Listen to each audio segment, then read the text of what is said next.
آخ. ها مصدوم شده. والا شرمنده گلاب برود منم مصدومم. تو هم زانوم در بومه 6-7 ماه من نیستم.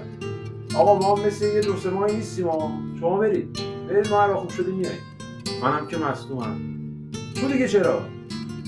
چیزم شکست. کمرم. بابا لاشی اتوبوس هنوز راه نیافتاده همه تو مصدوم شدی.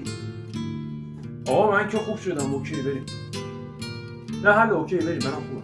آقا بس اوکی دیگه تو خوبی؟ تو شیطان خوبی؟ آقا وایسا نرو من مصدوم شدم. اینم هست. درد میکنه. لشگر تیکه بارا هر کیس دست و پا سالم داره بریزه تو اتوبوس با من بیاد من نمیدونم. آقا وایسا والا به خدا منم درک برید گم شید برید بمیرید هر گوی میخواید بخورید بخورید. یه مش چلاق دادن به من میگن برو باهاش چند بیار.